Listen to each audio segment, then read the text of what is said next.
Hello बच्चों, अब हम पढ़ने वाले हैं ह्यूमन रेस्पिरेटरी कंपोनेंट। ओके, तो हम जो रेस्पिरेशन करते हैं, रेस्पिरेटरी सिस्टम का पार्ट क्या क्या है वो हम अभी देखने वाले हैं। Okay, so let's start with human respiratory component. Human respiratory component, human respiratory component. Okay, so let's start. सबसे पहले लिखा हुआ है बेटा epiglottis. Now if we recall तो क्या होता है, इधर आगे फिर यहाँ पे, सो ये जो आगे वाला पार्ट है इसे हम बोलते हैं, ओपनिंग को हम बोलते हैं ग्लॉटिस, और जो ये पीछे वाला भाग है इसे हम बोलते हैं गलेट, है ना, गलेट। अब जो ग्लॉटिस है वो आगे जाके बनाएगा आपका ट्रैकिया, एंड जो गलेट है वो आगे जाके बनाएगा आपका ईसोफेगस। गलेट क्या करेगा, आगे जाके बनाएगा आपका ईसोफेगस, एंड ग्लॉटिस आगे जाके बनाएगा आपका ट्रैकिया। अब ग्लॉटिस को कवर करने के लिए यहाँ पे कार्टिलेज का फ्लैप होता है जिसे हम बोलते हैं एपिग्लॉटिस। तो जब हम खाना खा रहे होते हैं तो क्या होना चाहिए, जो खाना है, जो आपका खाना है वो गलेट में जाना चाहिए, ना कि आपके ग्लॉटिस में, है ना। ग्लॉटिस में क्या जाता है, जैसे आप जो एयर इनहेल कर रहे हैं वो इधर जाएगा, है ना। पर हम जब खाना खा रहे होते हैं तब क्या होता है बेटा, तब जो खाना है वो ग्लॉटिस में ना जाए, गलट में जाए। तो एपिग्लॉटिस क्या है, it is a cartilaginous flap like structure which covers the glottis. ठीक है, ताकि कोई भी फूड पार्टिकल जो है आपका ग्लॉटिस में ना जाए, ट्रैकिया में ना जाए, कहाँ जाए, वो गलट में जाए, राइट। तो बेसिकली एपिग्लॉटिस क्या करता है, ग्लॉटिस को कवर कर लेता है। ठीक है, तो एपिग्लॉटिस क्या है बेटा, it is a cartilaginous flap like structure. क्या है, कार्टिलेजिनस फ्लैप लाइक स्ट्रक्चर। तो खाते टाइम बातें मत किया करो बच्चों। ओके, नेक्स्ट है बच्चों हमारे पास लेरिंग्स। लेरिंग्स को हम साउंड बॉक्स भी कहते हैं, राइट। लेरिंग्स को हम क्या बोलते हैं, साउंड बॉक्स। लेरिंग्स बना हुआ है 9 कार्टिलेज का। लैरिंग्स बना हुआ है 9 कार्टिलेज का। इनमें से 3 तो पेयर होते हैं और 3 सिंगल होते हैं। 3 पेयर मतलब 6 + 3 = 9, है ना। तो लैरिंग्स मतलब sound box which is made up of 9 cartilage. फिर अगर आप देखो लैरिंग्स के बाद सीधा सीधा हमारा शुरू हो रहा है ट्रैकिया। ठीक है, ऐसे पूरा आपका ट्रैकिया शुरू हो रहा है। तो ट्रैकिया क्या हो रहा है, एक्सटेंड हो रहा है लैरिंग्स से लेके कहां तक बेटा, ब्रोंकाई तक, यहां तक, है ना। ये देखो लिख रहा है ब्रोंकस, तो लैरिंग्स से लेके ब्रोंकस तक, लैरिंग्स से लेके ब्रोंकस तक जो जाता है वो कौन है, मेरा ट्रैकिया। अगर आप यहाँ टच करें बेटा, ये जो आप टच कर पाते हो ना, दिस इज योर ट्रैकिया। और ट्रैकिया जो है अगर आप देखो तो ऐसे कुछ लगा हुआ है यहाँ पे, तो it is C shaped cartilage जो प्रिवेंट करता है कोलैप्सिंग। ओके, सो ट्रैकिया जो है क्या है, एक्सटेंड हो रहा है, extend from लैरिंग्स, लैरिंग्स sound box, voice box, कुछ भी बोलो, लैरिंग्स टू ब्रोंकाई। ठीक है, ट्रैकिया जो है बेटा एक्सटेंड हो रहा है फ्रॉम लैरिंग्स टू ब्रोंकाई। ठीक है, याद रहेगा, ट्रैकिया जो है वो एक्सटेंड हो रहा है फ्रॉम लैरिंग्स टू ब्रोंकाई। अगर मैं और चीजें देखूं तो आप देखो यहाँ पे ये यहाँ पे कुछ ऐसा दिख रहा है आपको, है ना। ये क्या है बेटा, सी शेप्ड कार्टिलेजिनस रिंग। क्या है ये, it is C shaped cartilaginous ring. तो मैं ऐसा लिख सकती हूं कि जो ट्रैकिया है, ट्रैकिया में क्या है आपका, ट्रैकिया प्रोटेक्ट हो रहा है सी शेप्ड कार्टिलेजिनस रिंग से, है ना, सी शेप्ड कार्टिलेजिनस रिंग, है ना, जो कैसा है, इट इज इनकम्प्लीट डॉर्सली। और कैसा कार्टिलेज है बेटा, ये भी आप याद रखना, hyaline. It is hyaline cartilage. कैसा है? It is hyaline cartilage. कैसा कार्टिलेज है? हाइलिन कार्टिलेज है। अब ये जो सी शेप अगर आप देखो तो ऐसे आप देखो तो ये इनकम्प्लीट है ना, ये इनकम्प्लीट है। अगर आप देखो तो ये आपका वेंट्रल साइड है और पीछे आपका यहाँ पे क्या है एक्चुअली, पीछे आपका यहाँ पे ईसोफेगस होगा ना, यहाँ पे ईसोफेगस है, यहाँ पे ट्रैकिया है, तो पीछे मतलब आपका डॉर्सल हो गया। तो वो ईसोफेगस तो कवर करेगा नहीं, राइट, तो कवर यहाँ पे करता है, इसलिए हम बोलते हैं इसको ये सी शेप्ड होता है, इनकम्प्लीट होता है, इनकम्प्लीट डॉर्सली, है ना। तो ये जो सी शेप्ड होता है ये क्या होता है? Incomplete dorsally. रीजन समझ में आया? डॉर्सली इनकम्प्लीट क्यों है? एकदम एक एक लाइनें बता रही हूँ टेक्स्ट बुक के बच्चों। ट्रैकिया ऐसे जा रहा है, ट्रैकिया ऐसे जा रहा है, पीछे आपका यहाँ पे इसोफेगस है, राइट। तो जो कार्टिलेज है वो बस इतना ही होगा ना, सी शेप होगा। तो ये आपका जहां आपका ट्रैकिया है दैट इज वेंट्रल, जैसे मैं आपको दिख रही हूँ दिस इज वेंट्रल, ये है दिस इज माय डॉर्सल, तो यहाँ पे कुछ होगा उसे वेंट्रल बोलूंगी, राइट। तो यहाँ पे ये ट्रैकिया है तो ये वेंट्रल आएगा। अब पीछे यहाँ पे इसोफेगस है तो उसे हम डॉर्सल लेंगे। तो यहाँ पे हम बोलते हैं यहाँ पे तो पूरा कार्टिलेज है लेकिन पीछे नहीं है, तो इसलिए बोला इनकम्प्लीट कहाँ है? डॉर्सली है। सी शेप तो है, अब आपको जो सी शेप्ड है वो यहाँ पे इनकम्प्लीट है ना बेटा, यहाँ पे जो इनकम्प्लीट है, तो ये कार्टिलेज इनकम्प्लीट किस तरफ है? Dorsally side, incomplete dorsally. समझ में आया? इनकम्प्लीट किस तरफ है? Incomplete dorsally. Clear? Incomplete dorsally. Fine, चलो फिर से डायग्राम में देखते हैं। ओके, फिर यहाँ पे क्या होगा? ब्रोंकस हो गया। फिर ब्रोंकस देखो, यहाँ पे ब्रोंकस के यहाँ पे देखो आप देख सकते हैं कार्टिलेज है, ब्रोंकस के यहाँ पे भी आपको कार्टिलेज मिल रहा है। फिर ब्रोंकस फर्दर टूटता है ब्रोंकियोल्स में, ठीक है, ब्रोंकियोल्स।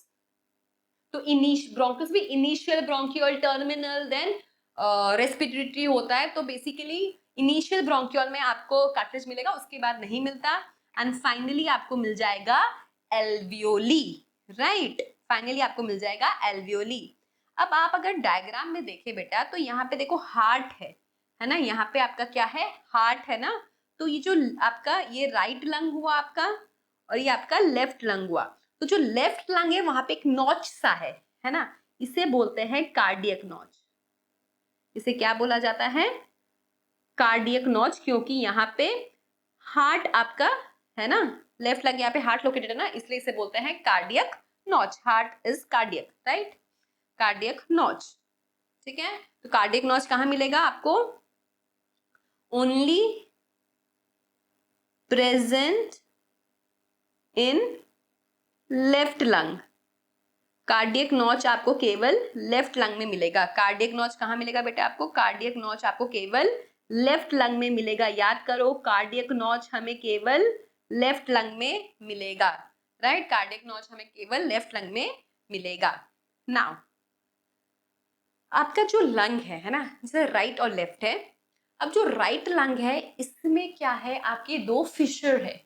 तो एक तो है आपका ऑब्लिक फिशर, ऑब्लिक मतलब जो ऐसे ऑब्लिक, और एक है आपका ट्रांसवर्स फीचर, ठीक है। तो जो आपका राइट लंग है ना, राइट लंग है, राइट लंग में आपके दो फिशर है, एक तो ट्रांसवर्स फिशर ना, पार्टीशन समझो, एंड दूसरा है ऑब्लिक फिशर। फिर अगर आप लेफ्ट लंग की बात करें, अगर आप लेफ्ट लंग की बात करें तो लेफ्ट लंग में क्या है? लेफ्ट लंग में केवल आपका ट्रांसवर्स फीचर होता है, ठीक है। लेफ्ट लंग में क्या है आपका? सॉरी, ट्रांसवर्स नहीं होता, लेफ्ट लंग में खाली आपका ऑब्लिक फीचर होता है। लेफ्ट लंग में क्या होता है? खाली आपका ऑब्लिक फीचर होता है। लेफ्ट लंग में खाली आपका क्या होगा? ऑब्लिक फीचर होगा, ट्रांसवर्स नहीं होगा। मैं ऐसा बोलना चाह रही थी, स्लिप ऑफ टंग हो गया। लेफ्ट लंग में आपका ट्रांसवर्स फीचर नहीं होगा, सिर्फ ऑब्लिक फीचर होगा। अब आप देखिए, खुद देखिए, राइट डायग्राम को देखिए, राइट में क्या हुआ? आपने ट्रांसवर्स बना दिया और ऑब्लिक बना दिया। तो जो राइट लोब है ऑफ लंग्स वो डिवाइड हो गया तीन में, 1 2 3। तो हम बोल सकते हैं ना कि ह्यूमन का जो राइट लंग है इट हैज 3 लोब्स। जो राइट लंग है उसमें क्या है बेटा? Right lung has 3 lobes. और जो लेफ्ट लंग है उसमें आपको साफ दिख रहा है 1 और 2, है ना। तो they have, left lung have 2 lobes. ये सिर्फ मैं ह्यूमन की बात कर रही हूँ। अगर आप रैबिट पढ़ेंगे तो रैबिट में अलग है ना, रैबिट में 4 और 3 है, ऐसा है। ह्यूमन की बात कर रही हूँ मैं, सिर्फ ह्यूमन बीइंग की, है ना। ह्यूमन रेस्पिरेटरी कंपोनेंट, हेडिंग यही दे रखा है मैंने। तो ह्यूमन में जो राइट लंग है इट हैज 3 लोब्स, ह्यूमन में जो right lung it has 3 lobes, and जो left lung it has 2 lobes. ठीक है, तो क्या क्या चीजें राइट लंग में है? राइट लंग में आपका 3 लोब्स है, राइट लंग में आपका ट्रांसवर्स फीचर है एंड ऑब्लिक फीचर है ना।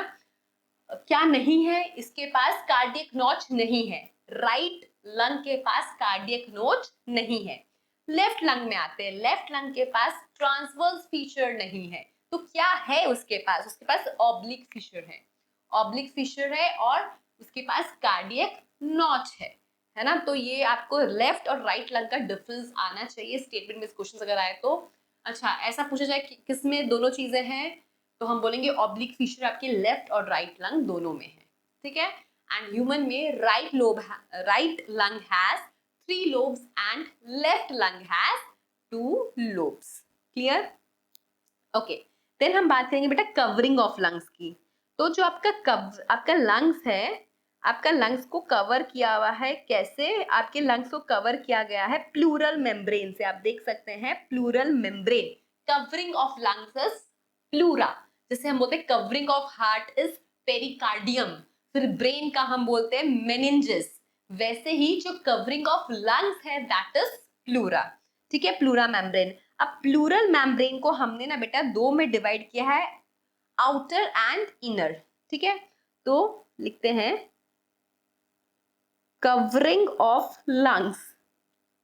कवरिंग ऑफ लंग्स क्या है बच्चों? कवरिंग ऑफ लंग्स याद करिए, कवरिंग ऑफ लंग्स है pleural membrane. Covering of lungs क्या है? कवरिंग ऑफ लंग्स है pleural membrane. Covering of lungs क्या है? Pleural membrane. Covering of lungs क्या है? Pleural membrane. अब ये जो मेम्ब्रेन है ये 2 में डिवाइड है, outer and inner. Outer and inner. बेटा आउटर वाले को हम बोलते हैं पराइटल, आउटर वाले को हम बोलते हैं पराइटल, और इनर को विसरल बोलते हैं क्योंकि वो लंग से जुड़ा हुआ है ना, इसलिए विसरा। आपको पता है ऑर्गन्स को विसरा कहा जाता है, तो इनर लेयर को हम बोलेंगे विसर। तो outer is parietal pleuron and inner is whistler pleuron. अब दोनों के बीच में जो फ्लूइड प्रेजेंट है, दोनों के बीच में जो फ्लूइड प्रेजेंट है उसे कहा जाता है प्लूरल फ्लूइड। दोनों के बीच में जो फ्लूइड प्रेजेंट है उसे कहा जाएगा प्लूरल फ्लूइड। क्यों जरूरी है? बेटा फ्रिक्शन रोकता है। देखो pleural fluid it prevents friction. ठीक है, कोई फ्रिक्शन नहीं होता और चिपका के रखता है ऐसे, है ना, फ्लूइड, राइट। तो ये फ्रिक्शन वगैरह नहीं हो ऑर्गन्स में आपस में, इसलिए जरूरी होता है, राइट। तो covering of lungs is pleural membrane, outer and inner होता है। Outer is parietal and inner is विस्ट्रल। दोनों के बीच में जो फ्लूइड है उसे हम कहते हैं बच्चों प्लूरल फ्लूइड। दोनों के बीच में जो फ्लूइड है उसे क्या कहा जाता है? प्लूरल फ्लूइड कहा जाता है। समझ आया ये डायग्राम? चलिए अब जोन्स में आते हैं बच्चों हम। पूरा जो ह्यूमन रेस्पिरेटरी सिस्टम है वो 2 जोन में डिवाइड किया गया है। पहला है कंडक्टिंग जोन, दूसरा है रेस्पिरेटरी जोन। ठीक है, तो पूरा जो आपका ह्यूमन रेस्पिरेटरी सिस्टम है, पूरा जो हमारा ह्यूमन रेस्पिरेटरी सिस्टम में डिवाइड किया गया है 2 जोन में, that is conducting zone and respiratory zone. अब कंडक्टिंग जोन में कौन कौन आएगा बेटा? सबसे पहले तो आ गया आपका ट्रैकिया, है ना, ट्रैकिया, समझ में आया। देन आ गया आपका ब्रोंकाई एंड देन आएगा आपका इनिशियल ब्रोंकियोल्स, है ना, ये आ गया आपका इनिशियल ब्रोंकियोल्स। फिर इनिशियल ब्रोंकियोल्स के बाद आपके यहाँ पे एक्चुअली टर्मिनल ब्रोंकियोल्स भी आएगा। टर्मिनल ब्रोंकियोल्स के बाद आपके रेस्पिरेटरी ब्रोंकियोल्स, फिर एल्वियोलर डक्ट और फिर देन एल्वियोलर सैक आएगा। अगर आप देखो तो ये जो डिवीजन है वो किस बेसिस पे किया है? ये जो डिवीजन है respiratory zone and conducting zone किस बेसिस पे क्या है वो समझिए। ये एपिथेलियल टिश्यू पे किया गया है। देखो यहाँ पे आपका एपिथेलियल टिश्यू होगा, कंडक्टिंग जोन क्या क्या नाम पता चल गया आपको, राइट। तो एपिथेलियल टिश्यू होगा। कौन सा एपिथेलियल टिश्यू आपको trachea, bronchi and initial bronchioles में मिलेगा? यहाँ पे आपको मिलने वाला है सिंपल कॉलमनर सीलिएटेड, ठीक है, सिंपल सीलिएटेड कॉलमनर बोलते हैं, sorry, simple ciliated columnar epithelium. याद रखना, ट्रैकिया में, देन आपका ब्रोंकाई में एंड देन आपका इनिशियल ब्रोंकियोल में आपको सिंपल सीलिएटेड कॉलमनर सेल्स मिलने वाला है, plus they all will be pseudo stratified, है ना, सूडो स्ट्रैटिफाइड ही होंगे ये सारे, सूडो स्ट्रैटिफाइड ही होंगे। This are pseudo stratified. अगर आप रेस्पिरेटरी जोन में आओ, देखो कॉलमनर है, सीलिएटेड, सूडो स्ट्रैटिफाइड है, तो यहां से कोई भी एक्सचेंज ऑफ गैसेस कभी नहीं हो सकता। ट्रैकिया से, ब्रोंकाई से कोई भी कभी भी एक्सचेंज ऑफ गैसेस नहीं हो सकता, बिकॉज ये सब कॉलमनर एपिथेलियम के बने हुए हैं। सीलिया भी एक ही डायरेक्शन में रहेगा इनका, है ना। इन्हीं सेल्स के अंदर क्या है, गॉबलेट है। गॉबलेट सेल्स क्या करता है, म्यूकस सिक्रीट करता है, राइट। अब अगर आप रेस्पिरेटरी जोन में आओ तो यहाँ पे आपको मिलता है सिंपल स्क्वैमस एपिथेलियम मिलेगा आपको रेस्पिरेटरी ब्रोंकियोल में, एल्वियोलर डक्ट में। तो सिंपल स्क्वैमस एपिथेलियम जो होगा बच्चों, वो क्या करने देगा, वो डिफ्यूजन प्रोसेस बेसिकली जो है वो करने देगा, है ना, सिंपल स्क्वैमस एपिथेलियम। तो आपको ये वाला क्वेश्चन आपको चैप्टर नंबर 7 से भी आ सकता है बच्चों, है ना, कि सीलिएटेड कॉलमनर कहाँ होता है, तो हमें पता होना चाहिए, it is present in trachea, it is present in bronchi, right. Okay, अब अगर आप इसमें कार्टिलेज, सी शेप्ड कार्टिलेज देखो, तो सी शेप्ड कार्टिलेज प्रेजेंट रहेगा कंडक्टिंग जोन में, है ना। यहाँ पे कंडक्टिंग जोन में आपको सी शेप्ड कार्टिलेज मिलेगा ही मिलेगा, प्रेजेंट सी शेप्ड कार्टिलेज मिलेगा ही मिलेगा आपको। कहां से, ट्रैकिया से लेके इनिशियल ब्रोंकियल तक, आपको सी शेप्ड कार्टिलेज मिलेगा ही मिलेगा, है ना, हाइलिन का बना हुआ हाइलिन कार्टिलेज। रेस्पिरेटरी जोन में आपको कार्टिलेज नहीं मिलेगा, है ना, यहाँ पे रेस्पिरेटरी जोन में नो कार्टिलेज। रेस्पिरेटरी जोन में जैसे कि आपका रेस्पिरेटरी ब्रोंकियोल वगैरह, यहाँ पे आपको कार्टिलेज नहीं मिलेगा। Conducting zone and respiratory zone समझ में आया। अब चलो बच्चों हम फंक्शंस करते हैं, है ना, functions of conducting zone. Functions of conducting zone, ठीक है। पहला कंडक्टिंग, नाम ही बता रहा है कंडक्ट कराएगा ये, है ना। तो कंडक्शन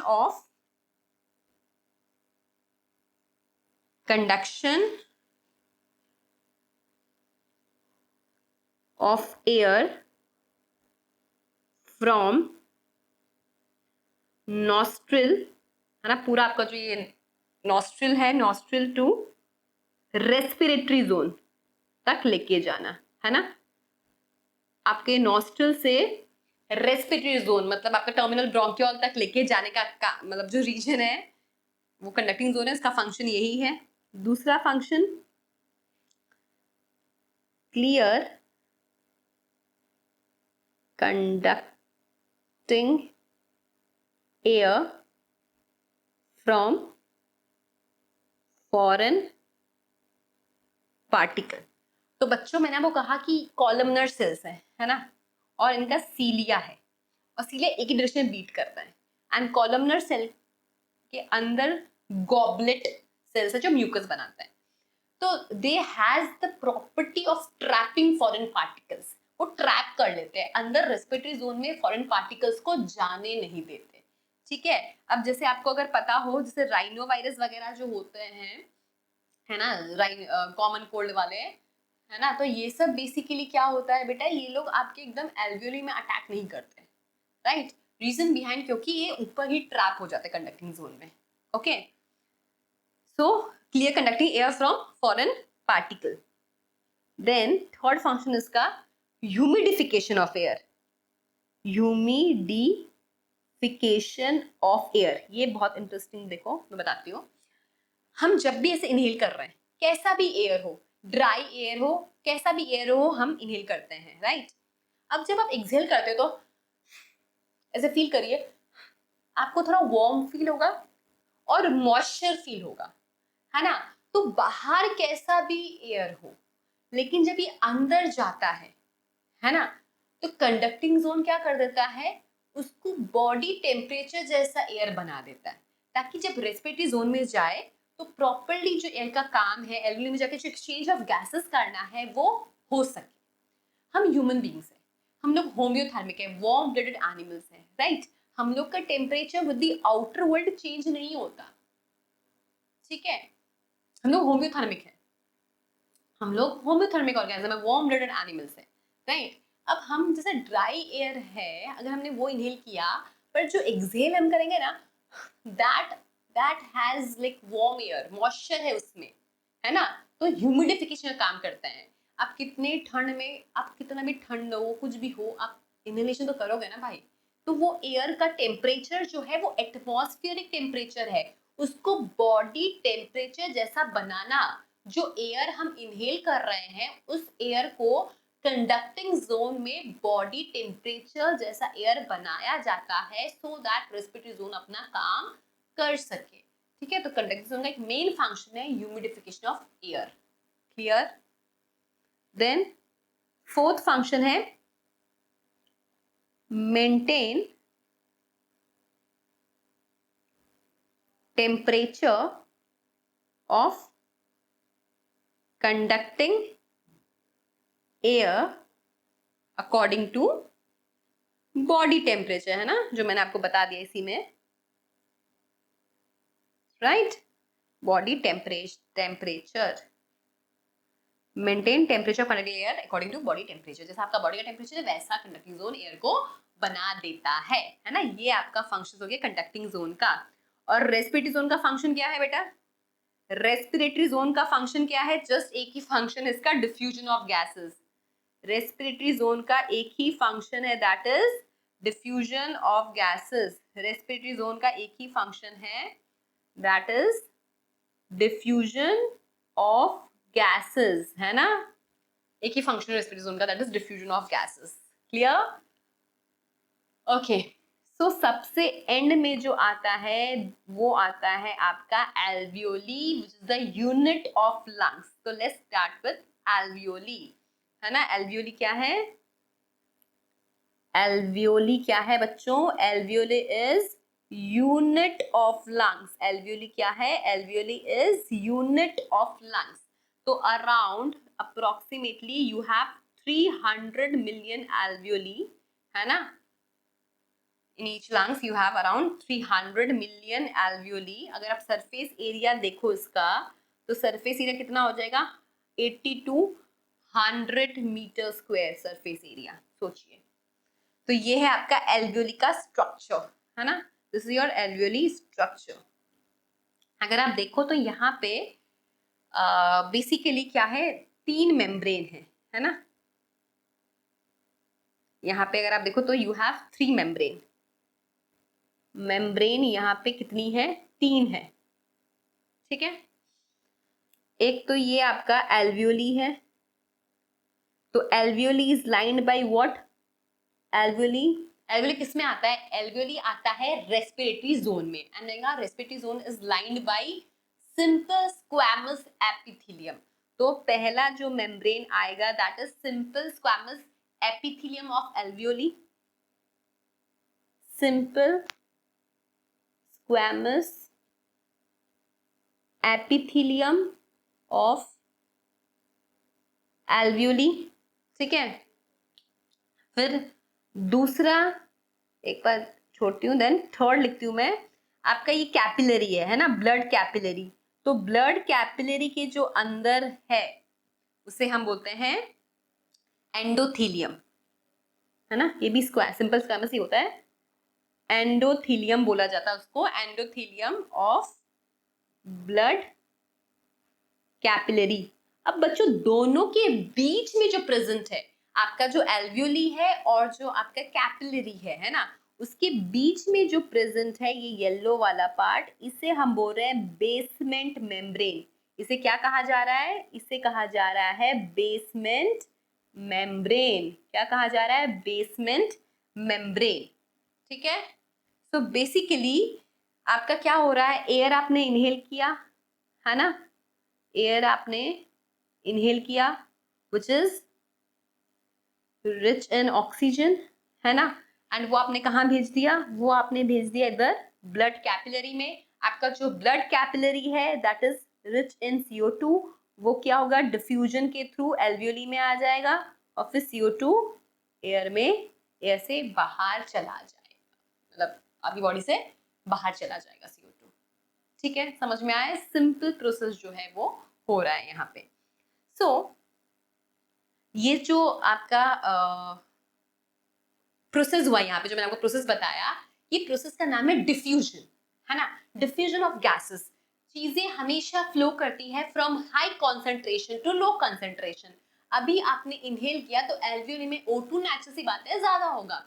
आपके सेल्स के अंदर सेलुलर रेस्पिरेशन हुआ है तो उस टाइम पे टिश्यू में CO2 का लेवल ज्यादा हो जाएगा, तो वो सब क्या करेगी, आपका जो एल्वियोली का ये जो ब्लड कैपिलरी है वहाँ CO2 भेज देगी, और आपके एल्वियोली में O2 ज्यादा है तो नेचुरल सा बात है डिफ्यूजन ऑफ गैसेस हो जाएगा, मतलब एक्सचेंज ऑफ गैसेस हो जाएगा by the process of diffusion.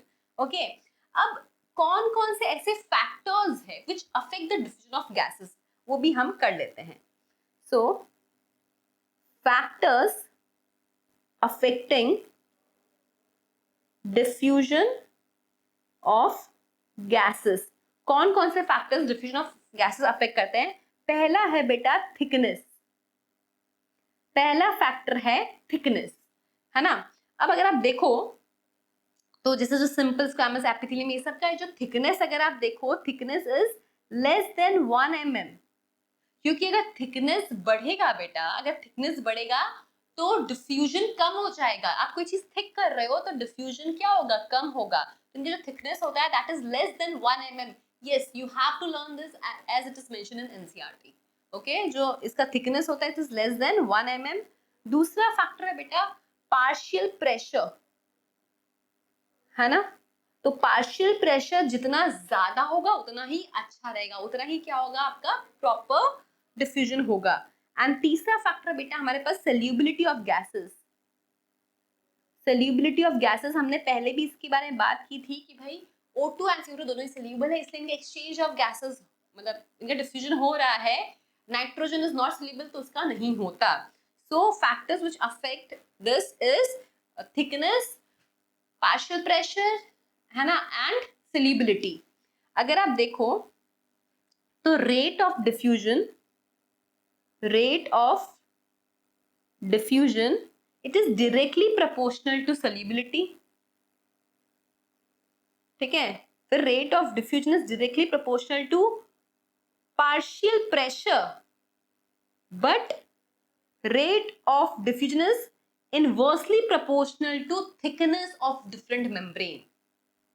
ठीक है, थिकनेस ऑफ डिफरेंट मेम्ब्रेन, क्योंकि अगर थिकनेस बेटा क्या हुई? ज्यादा हुई तो डिफ्यूजन कम हो जाएगा, ये बात याद रखना। अगर थिकनेस ज्यादा हुई, अगर थिकनेस ज्यादा हुई तो डिफ्यूजन क्या होगा? थिकनेस ज्यादा हुई तो डिफ्यूजन कम होगा। ठीक है, थिकनेस ज्यादा हुई तो डिफ्यूजन कम होगा, right. So rate of diffusion is directly proportional to solubility, rate of diffusion is directly proportional to partial pressure, but rate of diffusion is inversely proportional to thickness of different membrane. Okay. So हमें पता चल गया lungs की covering pleura होता है ना। फिर जो लंग्स पूरा ह्यूमन रेस्पिरेटरी सिस्टम हमने 2 जोन में डिवाइड कर दिया, कहाँ कौन से एपिथेलियम है, सब कुछ हमें पता चल गया। अब लोकेशन की बात करें तो लंग्स कहाँ लोकेटेड? इन दी थोरैक्स रीजन, है ना, थोरैक्स रीजन में है, तो उसको थोड़ा देखते हैं। सो the lungs are situated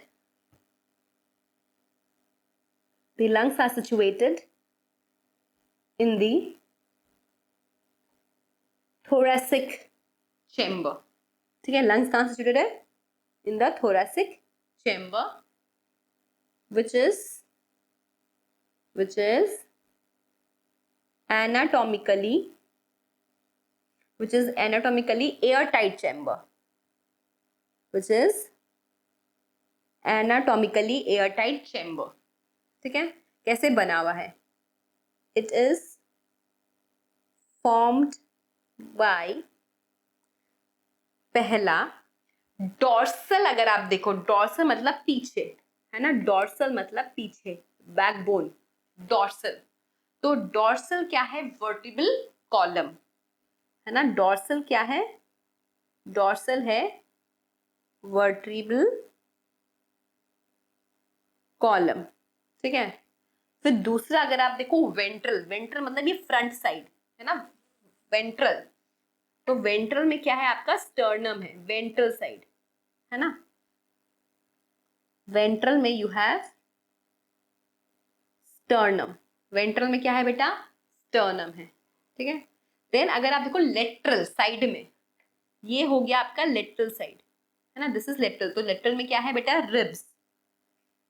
lateral side में क्या मिलेगा आपको? Ribs. You have 12 pair of ribs, right? Human being have 12 pair of ribs. And fourth one मतलब आपका लोअर साइड, यहाँ पे लोअर साइड में आपको क्या मिलेगा? डायाफ्राम। लोअर साइड में क्या मिलने वाला है मुझे? लोअर साइड में मिलेगा डायाफ्राम। ठीक है, क्लियर हो गया? तो ये जो अरेंजमेंट है ना, ऐसा अरेंजमेंट क्यों चाहिए? Why we need such arrangement for breathing, है ना? सच अरेंजमेंट इज असेंशियल, ये असेंशियल है फॉर ब्रीदिंग, है ना, ब्रीदिंग के लिए। जैसे कि आपके फ्रंट में स्टर्नम है, पीछे you have your backbone, then lateral side में यू हैव रिब्स एंड नीचे लोअर साइड में you have diaphragm.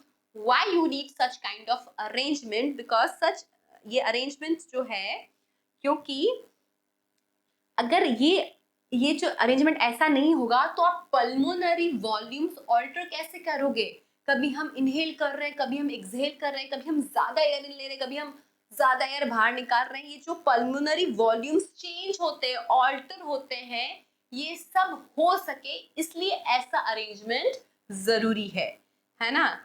As we can not alter the pulmonary volume, है ना, we can not alter the pulmonary volume, इसलिए such kind of arrangement is necessary. Clear हो गया? तो ये side ventral है, ये साइड डॉर्सल है, ये याद रखना। आपका जो फ्रंट साइड है दिस इज वेंट्रल, पीछे का साइड डॉर्सल है, and this one is lateral, right? Okay, so this is all about your human respiratory system component. Thank you.